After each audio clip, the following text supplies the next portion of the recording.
Okay, सो आज हम करेंगे क्लास 10 का क्वाड्रेटिक इक्वेशन चैप्टर स्टार्ट। सबसे पहले इस चैप्टर में हम इस चैप्टर का नाम क्वाड क्यों है, क्वाड्रेटिक इक्वेशन क्यों है, तो सबसे पहले बात करूंगा मैं क्वाड वर्ड की। ठीक है, क्वाड वर्ड आपकी पावर 2 को दर्शाता है।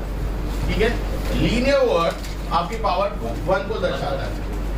ठीक है, अगर मैं आपको बोलूं कि y इक्वल्स टू 2x, ये बोला जाता है लीनियर इक्वेशन इन 2 वेरिएबल। इस इक्वेशन को क्या बोलते हैं? लीनियर इक्वेशन इन 2 वेरिएबल, क्योंकि 2 वेरिएबल है। सिंपल, ये तो बात समझ में आया, x है और y है, बट पावर दोनों की 1 है, तो इसे क्या बोलते हैं? Linear equation in 2 variable. अगर मैं सेम इक्वेशन को कुछ ऐसा लिख दूं तो ये क्वाड्रेटिक इक्वेशन ऑफ 2 वेरिएबल हो जाएगा। ठीक है, और इसी चीज को अगर मैं ऐसा लिख दूं तो जो मैक्सिमम पावर है वो उसकी डिग्री कहलाती है। जो मैक्सिमम पावर होती है वो क्या कहलाती है? उसकी डिग्री। तो मैक्सिमम पावर यहाँ पे कितनी है? 2।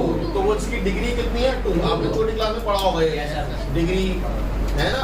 तो ये डिग्री क्या है इसकी? 2। इसलिए इस वर्ड को हम बोलते हैं क्वाड। क्या वर्ड बोलते हैं? क्वाड वर्ड बोलते हैं। तो ये क्या है? क्वाड्रेटिक इक्वेशन ऑफ 1 वेरिएबल, ये क्वाड्रेटिक इक्वेशन बोल सकते हैं।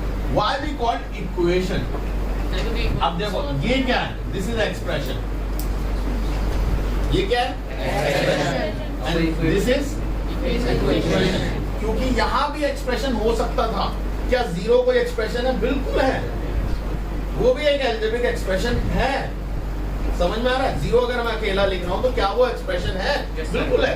भाई जीरो को क्या मैं x नहीं लिख सकता? 0x 0x2 नहीं लिख सकता, बिल्कुल 0 हो। तो ये भी एक अलजेब्रिक, ये भी अलजेब्रिक एक्सप्रेशन, ये भी अलजेब्रिक एक्सप्रेशन, और इनको आप किससे इक्वेट कर रहे हो? इक्वल के साइन से। मैक्सिमम पावर कितनी है? 2। तो आप इसे क्या बोलते हो? तो पहले नाम बताओ, नाम क्लियर हुआ कि क्यों ऐसे क्वाड्रेटिक इसे लीनियर इक्वेशन क्यों नहीं बोलते हैं? ओके, दूसरी चीज, जितनी इसकी पावर होती है, मैं सिंगल वेरिएबल की बात कर रहा हूँ, डबल वेरिएबल की बात नहीं कर रहा हूँ। x ही है, ये y है, p है, q है, u है, एक ही वेरिएबल है, 2-3 वेरिएबल नहीं है। एक ही वेरिएबल, जितनी उसकी पावर होगी उतनी उसकी वैल्यूज होंगी जिससे उसका आंसर 0 है। जैसे मान लेते हैं ये एक इक्वेशन है, मुझे नहीं पता, मैंने अभी बनाई है बैठी। ठीक है, तो पहले तुम कहो चलो फैक्टराइज करके दिखाओ, मुझे ना पता ये रूट्स रियल आएंगे क्या आएंगे। तो इस क्वाड्रेटिक इक्वेशन की x की 2 वैल्यूज होंगी जिसको डालने पे आंसर 0 है। समझे? आपने फैक्टर थ्योरम चैप्टर पढ़ा है ना? फैक्टर थ्योरम चैप्टर में क्या बोलता है? फैक्टर थ्योरम चैप्टर में बोलता है जितनी उसकी पावर है उतने उसके फैक्टर्स हैं। जितनी उसकी पावर है उतने उसके फैक्टर हैं। यहाँ पावर कितनी है? 2। तो x की 2 वैल्यूज होंगी जिनको आप डालोगे तो आंसर क्या आएगा? 0। इक्वल क्या है? 0। यानी वो उसे सेटिस्फाई करेगी। अगर मैं कहूँ कि इक्वल टू में 3 होता तो आप इसमें डालते इक्वल टू क्या आता? 3। तो सेटिस्फाई द इक्वेशन। आंसर 0 लाने का हमारे को होड़ नहीं है, हमारे को सेटिस्फाई करानी है इक्वेशन को। कोई डाउट कोई प्रॉब्लम है तो बता सकते। तो आपके पास जितनी पावर होनी है उससे क्या डिसाइड होगा कि उसकी कितनी वैल्यू निकलेगी। तो अगर मैं आपसे पूछूं कि कितनी वैल्यूज निकलेंगी x की, तो आप कितनी बताएं? 2। तो क्वाड्रेटिक इक्वेशन में चैप्टर में कोई डाउट है किसी को? कितनी वैल्यूज निकलेंगी x की? 2 वैल्यूज निकलेंगी। कोई डाउट किसी को? इन्हीं को बोलते हैं रूट्स ऑफ द इक्वेशन। क्या बोलते हैं? Roots of the equation. आपको सीबीएसई में ये वर्ड मिलता है, रूट्स ऑफ इक्वेशन। ठीक है, और वहीं पे एक और वर्ड भी मिलता है, जीरोस। अब ये जीरोस क्यों बोलते हैं? क्योंकि ये इक्वेशन मोस्टली सारे वेरिएबल इधर लाके इक्वल टू 0 रख दी जाती है। तो अभी मैंने क्या बताया? x की, जब मैंने इक्वल टू 0 रखा था, क्या बोला था? x की कुछ वैल्यू डालो, आंसर क्या आएगा? 0 आएगा। आंसर क्या आएगा? 0। और वो उसका फैक्टर होता है, क्योंकि भाई कोई भी नंबर आप किसी फैक्टर से डिवाइड करो, रिमाइंडर क्या आता है? 0 आता है। तो अगर कोई नंबर x क्वाड्रेटिक इक्वेशन है, मान लो वही थी पुरानी वाली, ये 0 है, मैं यहाँ 2 लिख दूँ, अब ये फैक्टर हो जाएगा। ठीक है, अगर ये है, ठीक है, अब तो ये पूरी हो जाएगी, सब सही। तो अब ये क्वाड्रेटिक इक्वेशन अगर हम इसमें वैल्यू निकालें तो जो भी वैल्यूज इसमें डालूंगा तो आंसर क्या आएगा? 0। जीरोस ऑफ इक्वेशन बोलते हैं, रूट्स ऑफ इक्वेशन भी बोलते हैं, या वैल्यू ऑफ x भी बोलते हैं, विच सेटिस्फाई द इक्वेशन। तो 3 नाम है, तीनों में कंफ्यूज मत होना। आप बोल, हाँ अभी तो 0 दे रखा है। अगर सुनो, हम ये भी बोल सकते हैं, जैसे क्वेश्चन बोल सकता है find the value of x which satisfy the equation. Question समझ में आया? मतलब आपको x के फैक्टर निकालने हैं, जिससे जैसे मैं अगर मैं बोलूं इक्वेशन क्या है 2x² माइनस 3x प्लस 2, इन दोनों को मल्टीप्लाई करो क्या आएगा? प्लस का 4x माइनस 3x, ये 0 ये 3 ये 1 ये 4 है ना। तो 2x² minus 4x plus x plus 2, 2x common लो क्या आएगा? x माइनस 2 प्लस 1 कॉमन लो, यही है जैसे माइनस फैक्टर नहीं हो पाएगा, ठीक है। x माइनस 2 फैक्टर आ गया, यहाँ से 2x प्लस 1 आ गया, तो क्या है x की वैल्यू 2 और एक x की वैल्यू क्या है? माइनस 1/2। तो ये दो वैल्यूज आई ना। अब इन्हीं को बोल सकते हैं the value of x which satisfy the equation, और इसी को आप बोल सकते हो द वैल्यू या find the roots of the quadratic equation. आप इसे बोल सकते हो find the roots of quadratic equation, आप बोल सकते हो find the zeros of this quadratic equation, find the value of x which satisfy the equation. एक ही वैल्यू, एक ही तरीका है, यही चीज निकालनी है, बट आप बोल क्या रहे हो उस पर डिपेंड है। और फिर हमें चेक करना होगा तो पुट करके देखिए, ऑब्वियसली इसमें डालो, इसमें आपका आंसर 0 आएगा, आप चेक कर सकते हो कि आपका क्वेश्चन सही है। क्लियर है? Yes sir. कोई डाउट किसी को? तो यहाँ पे आपने क्या बोला भाई, ये इक्वेशन किसके इक्वल टू? 0। बाद में बच्चे मुझसे पूछते सर ये आपने इक्वल टू 0 क्यों रखा? ये क्या बोल रहा है? इसको मल्टीप्लाई करो या इसको मल्टीप्लाई करो, आंसर क्या आएगा? 0। या तो इसको इक्वल, या तो ये वैल्यू 0 है या जब इसको 0 रखा था x की वैल्यू क्या है? 2। जब इसको 0 रखा था x की वैल्यू क्या है? तो आपको कुछ ना कुछ तो रखना होगा ना। इसको इक्वल टू 0 रखोगे तो ये ऐसा होता है 2x plus 1 equal to 0, plus 1 उधर जाएगा, किसका हो जाएगा? माइनस 1। ये मल्टीप्लाई में 2 है तो उधर जाएगा, किसका हो जाएगा? इतनी छोटी छोटी चीजें आपको आनी चाहिए। तो क्वाड्रेटिक इक्वेशन समझ में आया? Yes, sir. अगर इसकी पावर 2 है तो इसकी कितनी वैल्यूज निकल के आएंगी? 2। उन्हीं को हम क्या बोलते हैं? रूट्स, या उन्हीं को क्या बोलते हैं? Root of quadratic equation. ये सीबीएसई के टर्म्स है जो आपको भी पता होने चाहिए। रूट्स तो हमारे में भी यूज होता है आईसीएसई, बट इतनी बात समझ में आया? Yes sir. बेसिक मेथड जिसे हम बोलते हैं मिडिल टर्म स्प्लिटेशन मेथड, हम स्टार्ट इसी से करेंगे, ठीक है। इसके बाद मैं आपको देना चाह रहे फॉर्मूला भी सिखाऊंगा कि उससे कैसे ड्राइव होता है। प्राउड होना चाहिए, वो एक इंडियन ने ड्राइव करा था फॉर्मूला, ठीक है। वो फॉर्मूला कैसे निकला वो भी बताऊंगा, ठीक है। आपको ये नहीं छोड़ दूंगा चलो कर लो ऐश करो, आपको फॉर्मूला कैसे निकला, क्यों वही फॉर्मूला निकला, वो भी बताया जाएगा, ठीक है। तो पहले आज हम जो बेसिक स्टार्ट करेंगे वो है मिडिल टर्म स्प्लिटेशन। आज हमारा जो फोकस होगा वो मिडिल टर्म स्प्लिटेशन मेथड पे ही होगा। भाई देखो ये मिडिल टर्म स्प्लिटेशन हो गया, बट इमेजिन करो कोई ऐसा वैल्यू है जो फ्रैक्शन में आ रही है, इनडेफिनिट फ्रैक्शन, तो आप उसे नहीं कर सकते नॉर्मली तरीके, ठीक है।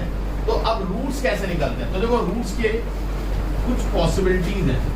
रूट्स की 3 पॉसिबिलिटी। एक, roots are real and unequal. अभी इनकी बात बताऊंगा कैसे। रूट्स रियल हैं बट अनइक्वल हैं, जैसे ये एग्जांपल। रूट्स की कुछ ना कुछ वैल्यू निकल के आई, क्या वो एक ही आई? है ना। तो roots are real but unequal. कोई डाउट? अब इमेजिन करो इक्वेशन ये होती,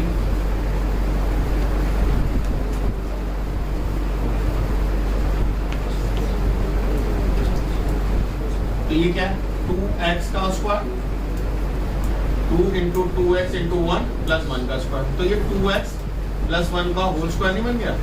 चेक करो, बोलो। Yes sir. भैया ये a square plus b square plus 2ab बन गया ना? a प्लस b का होल स्क्वायर बना।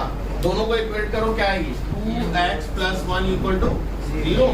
तो x की वैल्यू तो माइनस 1/2 आ गई, बट कौन सी वैल्यू? दोनों ही वैल्यू एक ही आई। मैंने अभी तुम मुझसे पूछ सकते हो सर x की तो आपने बोली थी 2 वैल्यू होगी, मैंने कहा हाँ मुझे 2 आई, बट दोनों एक ही आ गए तो मेरी गलती थोड़ी है।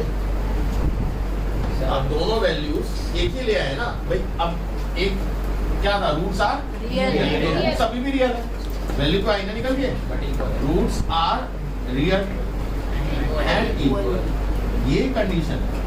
2 वैल्यू निकल गए, हाँ भैया ये है। भैया एक बार पावर 2 का मतलब क्या है? एक बार 2x प्लस 1 इक्वल टू 0 रखो, अगली बार क्या रखो? 2x प्लस 1, उससे आंसर अलग आएगा निकल के, आंसर तो एक ही आएगा, बट एक ही आ रहा है, 2 अलग अलग वैल्यू तो बट आ एक ही रहा है। क्या मतलब है? एक ही चीज है, आप उसे काउंट 1 ही करो, ठीक है। तो आप इसे बोल सकते हो पावर 2 है और उसकी वैल्यू निकालोगे, क्लियर है। और लास्ट होता है रूट्स आर इमेजिनरी, ठीक है। अब इसकी बात हम बाद में करेंगे कि इमेजिनरी क्यों, ठीक है, इमेजिनरी क्यों, इसकी हम बात बाद में करेंगे जब आप फॉर्मूला पढ़ लोगे श्री द्रोणाचार्य, तब मैं आपको इसको डिटेल में समझाऊंगा। अभी फिलहाल समझो 3 कैटेगरी है रूट्स की। पहली category roots are real and unequal, अलग अलग जो हमारी नॉर्मल कंडीशन में होगा ही होगा। Roots are real and equal, जो भी ये भी आप मिडिल टर्म स्प्लिटेशन में देखेंगे, काफी तक समझेंगे। और लास्ट कंडीशन होती है रूट्स आर इमेजिनरी। इसके लिए हमारे पास एक फॉर्मूला है, कैसा फॉर्मूला है वो भी समझा देता हूँ।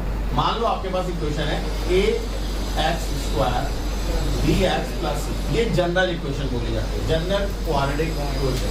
तो a क्या है, a is the coefficient of x², x² के साथ वाले नंबर को बोलते हैं कोएफिशिएंट ऑफ x²। तो इसे क्या बोलेंगे, a क्या है कोएफिशिएंट ऑफ x², b क्या है कोएफिशिएंट ऑफ x, और c क्या है कांस्टेंट, कोई वेरिएबल नहीं है तो इट्स अ कांस्टेंट। गुड। तो इसका फॉर्मूला आपको निकालना है b² - 4ac, इसको हम बोलते हैं डिस्क्रिमिनेंट, कैपिटल डी से रिप्रेजेंट करते हैं, डिस्क्रिमिनेंट बोलते हैं। क्या फॉर्मूला, b² यानी जो मिडिल टर्म है उसका स्क्वायर। अब ध्यान दो ये प्लस का है, अगर आपकी क्वाड्रेटिक इक्वेशन यही होती तो 2x² - 3x - 2, तब ध्यान देखो a की वैल्यू क्या होगी 2, b की वैल्यू क्या होगी -3, साइन भी लोगे उसका, c की वैल्यू b² - 4ac, ये है ना फॉर्मूला, यानी -3 का 4 into a बोले तो 2, c बोले तो -2 क्या 9 माइनस प्लस 4 2 जा 8 8 2 जा 25 आया। अब ध्यान से देखो, मैंने इसमें क्या बोला था, roots are real and equal, but condition तो बताई नहीं, ये d की वैल्यू ग्रेटर देन 0, ये जो वैल्यू आनी चाहिए पॉजिटिव आनी चाहिए। क्या ही उससे मतलब नहीं है, मतलब तो ऐसे उससे भी है, आगे चल के आएगा, बट अभी फिलहाल अगर मुझे सिर्फ रूट्स रियल और इक्वल निकालना है, मुझे बस क्या मतलब है कि मेरी वैल्यू 0 तो मेरी क्या बोली जाएगी, roots are real and unequal. Code out. जब मेरी d की वैल्यू 0 आ जाए, मैं बोलूँगा roots are real and equal. इस वाले केस में चेक कर लेते हैं, d की वैल्यू क्या होगी इसमें, वेरी गुड, b की वैल्यू 4, c की वैल्यू b² - 4ac तो होता है d, b² बोले तो 4 का स्क्वायर -4 into a बोले तो 16 तो मैंने क्या लिखवाया था, d की वैल्यू 0 आती है तो क्या है, रूट्स आर रियल, हमने सॉल्व करके भी वही निकाला। आए तो दो वैल्यू बट दोनों वैल्यू क्या आ गई, एक ही आ गई, तो roots are real and equal, एक ही वैल्यू आएगी उसके, ठीक है। कोई डाउट किसी को? एक होता है इमेजिनरी केस, जब d की वैल्यू नेगेटिव आए, d की वैल्यू क्या आ जाए लेस देन 0 आ जाए, उस केस में नेगेटिव बोलते हैं, ठीक है। उस केस में क्या होता है, इमेजिनरी वैल्यू क्यों होती है, उसका रीजन समझना।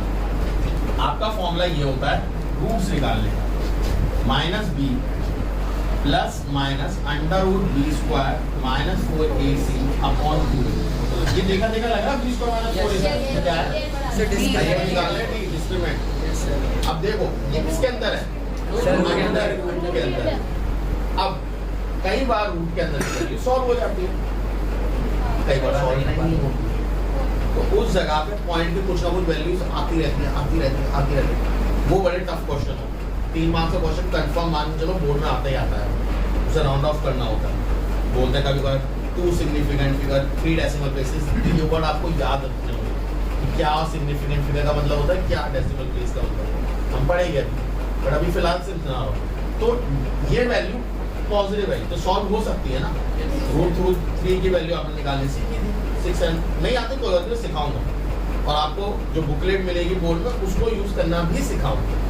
अभी फिलहाल समझो √3 की वैल्यू अब दोनों तरीके आपने पढ़ी है 6 सब्जेक्ट, नहीं पढ़ी मैं सिखाऊंगा और बुक से भी सॉल्व निकालना बताऊंगा, तो आपको मतलब इनडायरेक्ट वे में आपको या तो निकालना आ जाएगा या बुक से देख के निकालना सीख जाओगे, दोनों तरीके हैं। बट √3 की वैल्यू निकल जाएगी तो आंसर आ जाएगा, आ जाएगा, परफेक्ट नंबर होगा तो आ ही जाएगा। दूसरी चीज, अगर कोई वैल्यू 0 हो अच्छा चलो एक बारी को इसकी बात करो, ये कितना है ना 25 इसको हटा दूं, Yes, sir. इसकी वैल्यू क्या है 2 और -2, अभी देखो ये आएगा। इसका मतलब क्या होता है 25 है ना, इसको इसमें डालो, एक बार x1 लिख रहा हूँ माइनस बी प्लस √25, बी की वैल्यू क्या है यहाँ पे -3 है। ये देखो पहले से माइनस है तो यहाँ -3 ब्रैकेट में लिख रहा हूँ अपॉन 2a बोलो 2 into 2 तो minus minus plus 5 upon 4 8 upon 4 answer क्या आएगा, ये आ गया।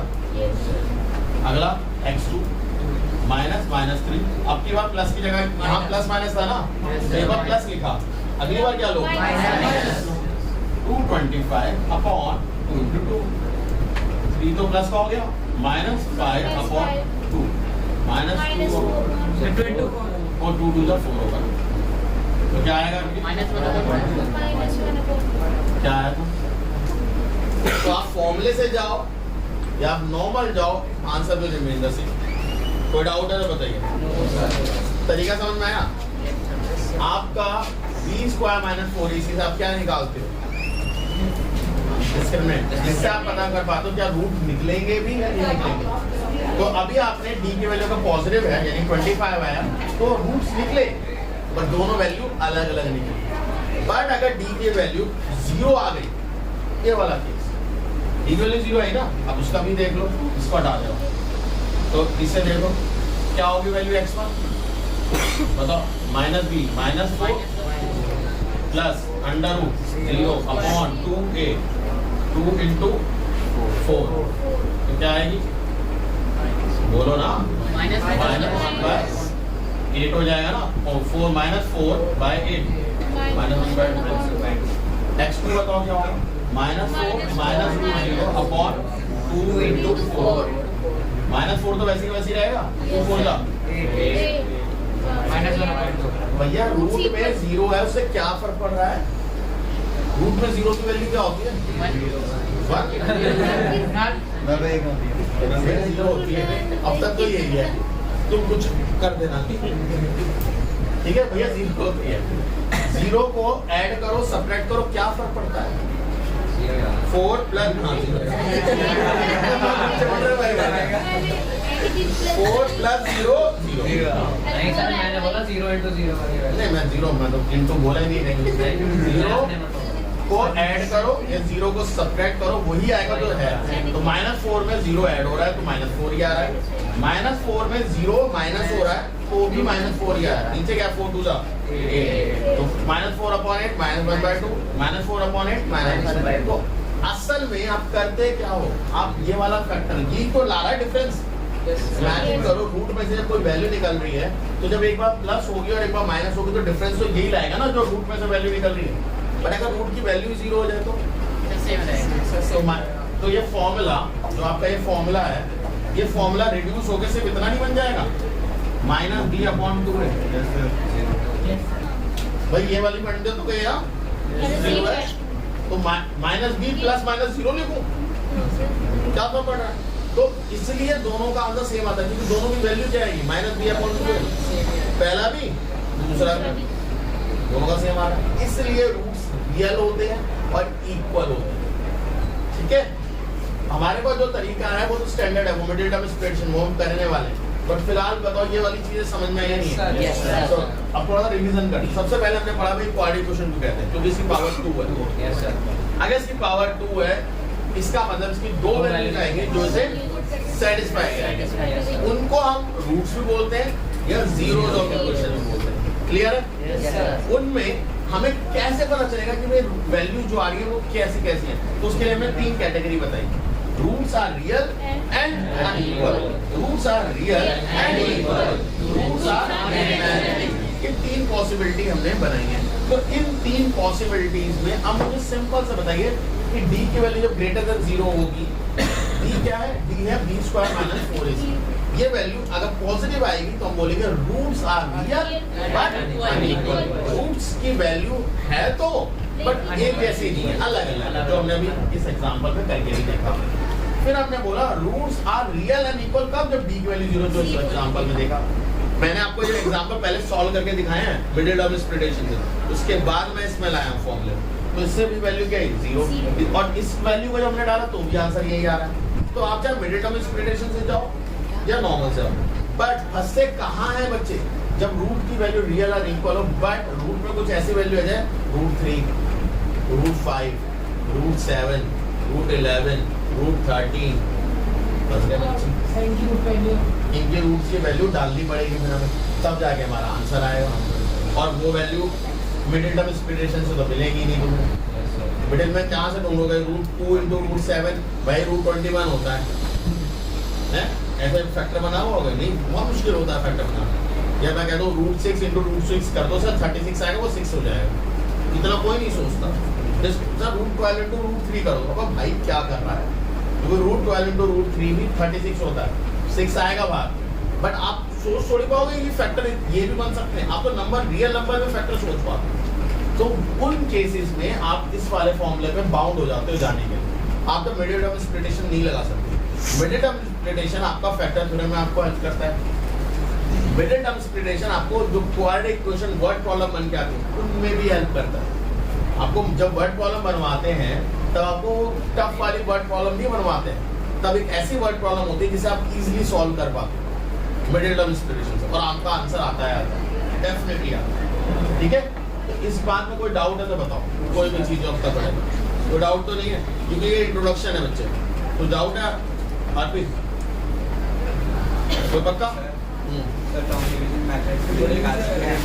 लॉन्ग डिवीजन मेथड से तो हमें चेक, वो तो फैक्टर जो हमें चेक करना होता है कि वो उसके फैक्टराइज है या नहीं है, वो तो फिर अलग अलग बार करके देखना पड़ेगा ना। इसको डिवाइड कराना पड़ेगा 1 से 2 से 3 से, बट अब ध्यान से देखो -1/2 सोच सकते हो, -1/2 इसकी वैल्यू होगी। ठीक है, समझ में आया? -1/2 कैसे सोचेगा कि वो उसकी वैल्यू होगी, बताओ? उसे तो टाइम लगेगा ना सोचने के लिए। वो है, मैं नहीं कह रहा वो नहीं है, वो भी है, वो फैक्टर थ्योरम में हम हेल्प करते हैं, एक एक करके डिवाइड करें, वैल्यूज देखें और फिर पता करें कि कोई इससे डिविजिबल है या नहीं। ठीक, और कोई डाउट किसी को? पक्का? ये सिर्फ इंट्रोडक्शन क्लास है और कुछ नहीं है। आपको डी निकालना सिखाऊंगा, आपको वैल्यूज में कैसे वैल्यू पुट होती है और मिडिल टर्म स्प्लिटेशन क्या होता है वो सब बताऊंगा। अभी फिलहाल सिर्फ समझाया चैप्टर कि क्या क्या चीजें हैं, क्या क्या चीजें इन्वॉल्व है। क्लियर है? तो प्रॉब्लम किसी को?